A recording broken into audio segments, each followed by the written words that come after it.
Good evening and thank you for being with us. Indigenous leaders from across the Northwest are in Thunder Bay today for an emergency meeting on First Nations education.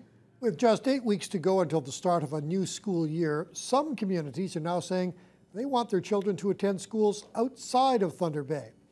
The concerns stem from the series of deaths of Indigenous teens who are in the city for education or other services. Xiao Li reports. In around 8 weeks, the hallways of Dennis Franklin Cromartie High School will be full again. But some First Nations say they won't be sending students back to DFC. In fact, some students have told NAN officials they won't be coming to Thunder Bay at all. I've heard rumors of the fact that they don't come here, that some parents are not going to send their students here. I've heard students say they're not going to come here, post-secondary students. Even students doing training. Derek Fox is a deputy Grand Chief of the Anishinaabe Nation, which called this emergency meeting. Concern for safety is high among some remote First Nations who send students to Thunder Bay for high school. NAN officials say they'll be spending most of the 2-day summit discussing possible solutions, including those for the upcoming school year. Some NAN youth counselors say one option is preparing students for city life earlier. It's important that they want their education, but is it really safe for our people, our young people especially the ones that are like 13, 14 coming to high school. They're new to this kind of world and they're not used to the city life. It's like a world opening up to them. Like, I think we can be better prepared by teaching them like in the lower grades, like 5, grade 6, 7. While the emergency meeting was convened to discuss education, regional chiefs also wanted to talk about the suicide crisis on Wapakeka First Nation, relations between First Nations and Thunder Bay Police, and the possibility that Indigenous gangs are targeting DFC students. The emergency meeting is set to continue Thursday when representatives from the provincial and federal governments are scheduled to join the summit. Xiao Li, TBT News. Meanwhile, NAN officials also offered their condolences following the death of a First Nations woman who was struck by a trailer hitch in January. Barbara Kentner passed away Tuesday morning, just 6 months after being struck by a trailer hitch. The incident happened on Cameron Street near Mackenzie Avenue. Police have charged a young city man with aggravated assault, but Indigenous leaders have called for the crowd to consider the attack a hate crime. NAN Deputy Grand Chief Derek Fox says Kentner's death is just the latest in a string of incidents that Indigenous people in Thunder Bay have faced. We've had lives lost, 7 lives lost, and 2 more with Tammy and Josiah. And what's that mean to them? That you could be walking down the street and have something thrown at you. It used to be stories of drinks and ice cream and things like that, but it's become dangerous objects that took her life. Meanwhile, Thunder Bay police say a post-mortem will be conducted tomorrow in Toronto. Once the results are known, they say they'll be discussing the cause of death with the Crown Attorney's Office before any decision is made on whether to upgrade the charges in the case against accused attacker Braden Bushby. City police responded to a call late this afternoon of what may be a dead body found on Thunder Bay's north side. The body was found under a bridge in the North Cumberland and Marina Park Drive area around 4 o'clock. Witnesses say the body was that of a man who was unresponsive and had a swollen face that was bloodied. An ambulance was seen leaving the area at a high rate of speed, and police reportedly were speaking with several witnesses. We hope to have more information for you tonight on the Late Edition News. OSPCA officials have seized more than 30 cats from a small Southside apartment. The move comes following numerous complaints about the smell coming from the unit and concerns for the welfare of the animals. Luisa Alvarez has more. Over 30 cats, including newborn kittens, were seized from the second-floor apartment. The pungent smell of cat urine and feces had management and tenants fed up.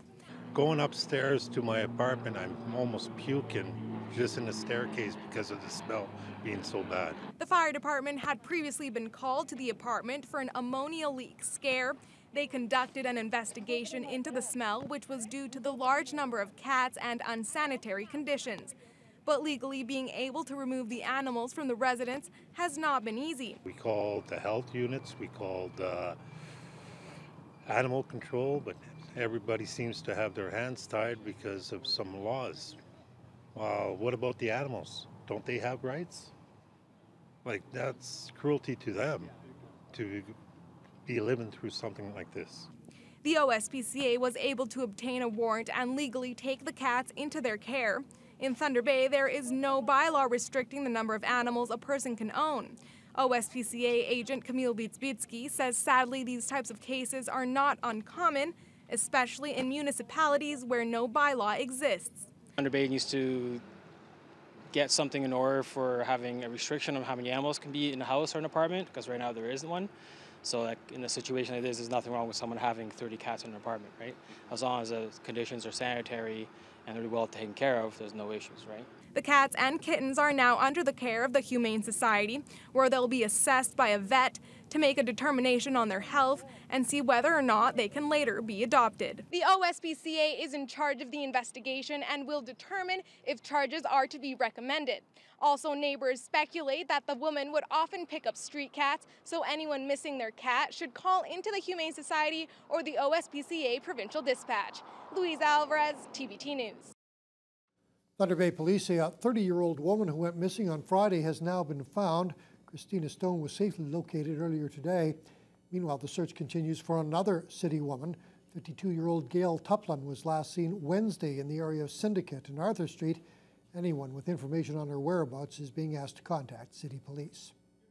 And Thunder Bay police are asking for the public's assistance in locating a missing teen. 17-year-old Kobe Pascal Peters was last seen around 5 o'clock this morning at his Kensington Street home. Kobe is described as a native Canadian male with a larger build and short black hair. It's believed he's driving his family's vehicle, a 2017 black Dodge Ram.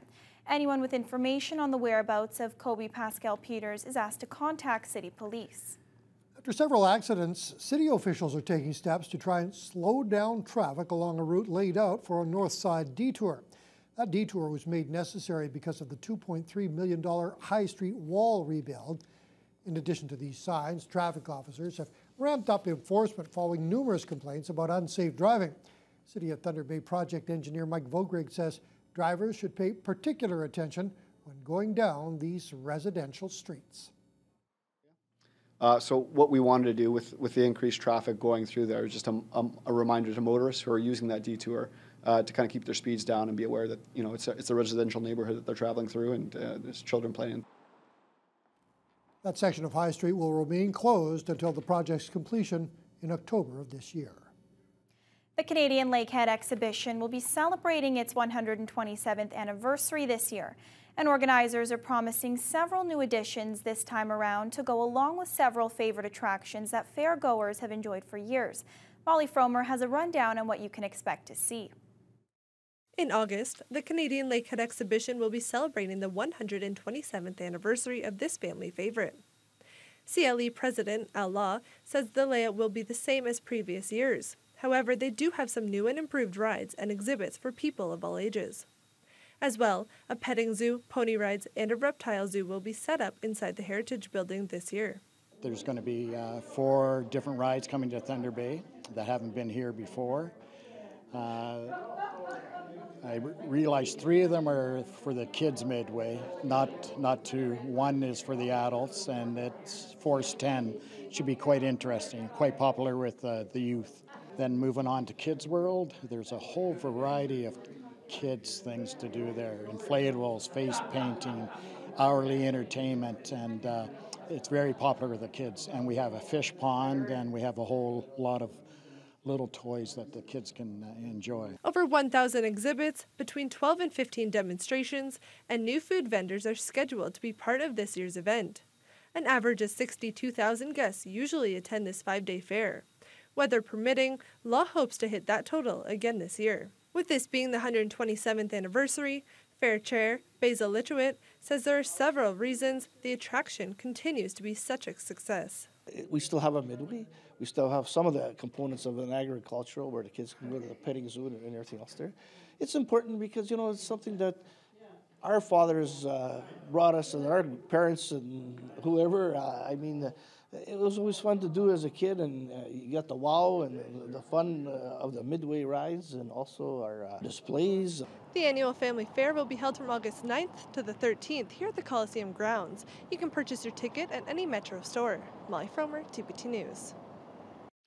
Meantime, 9 months after its collapse, there's Still no word on the fate of Thunder Bay's Sports Dome, and that's left the president of the CLE hoping the remaining debris won't deter visitors from attending their annual fair.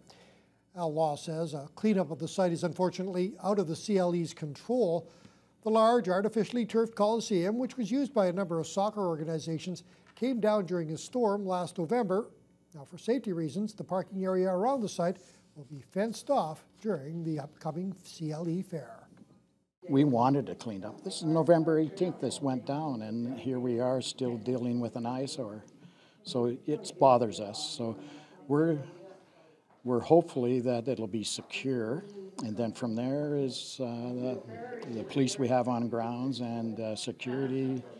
Hopefully we won't have any issues with that site. I know the owners of the Dome are trying their best, but they're dealing with insurance companies, which we have no control over. Law says his board has been given no indication on when a cleanup of that site will get underway. Ignace OPP say they're looking for a 24-year-old man in connection with several sexual offenses involving a person under the age of 16. The alleged offenses occurred in Ignace between September of last year and June 30th of this year. Among the charges are sexual assault, sexual interference, luring, and transmitting sexually explicit material. Police say they're trying to locate Ignace resident Nathan Nolay in connection with the investigation and are asking that anyone with information on his whereabouts contact the OPP. Thunder Bay OPP say they've laid sex-related charges against a former teacher and principal who worked in several northwestern Ontario communities. 68-year-old Lothan Endler has been charged with indecent assault on a male and indecent assault on a female in connection with incidents that date back to 1981 and 1982. Endler will appear in court here in Thunder Bay on August 1st. The OPP are asking anyone who may have information on similar incidents involving the accused to contact them. Travelers along Highway 17 near Uppsala in need of police assistance could find themselves having to wait some time for a response. This is the sign posted to the outside of the Uppsala detachment of the OPP. In May, the office was closed due to issues with the building and officer safety concerns and as part of a redistribution of personnel. All officers stationed at the former detachment are being redeployed to the Chappaqua office 80 kilometers to the east. That satellite location is being renovated to accommodate a total of 8 officers who will patrol the highways originally patrolled by the Uppsala detachment. An underwater search and recovery unit was dispatched to Kenora today as the OPP continues efforts to locate a missing man. That search began Tuesday after police were told of a missing boater on Lake of the Woods. Police say 2 men from the U.S. had stopped for a shore lunch. When their boat drifted away, a 67-year-old California resident entered the water. He did not make it back to shore. The investigation is continuing. Today is a big day for the Thunder Bay Walk-In Counseling Center as they celebrate 10 years of providing timely resources for people in need. The Thunder Bay Walk-In Counseling Center, along with the Children's Center and the United Way, are cooperatively recognizing over 7,200 people who have been helped by the clinic. Children's Center Executive Director Diane Walker believes the clinic helps more than those who just walk in through the door. But often when one person comes in, they bring family or they have a family or people that are important to them surrounding them. So if we have helped improve the capacities or abilities or health of one person, I believe that it has a ripple effect, and that ripple effect means we have impacted the lives of at least 35,000 people in Thunder Bay. The Counseling Center also announced they're taking the first step social media campaign to raise awareness of the walk-in clinic and to recognize the bravery it takes to reach out and take the first step. The clinic is inviting the public to post pictures of their feet accompanied by the hashtag #TakeTheFirstStep. Well, Fiona, we had a bit of a light show in the wee hours of the morning. So far, though, we've been able to dodge the bullet.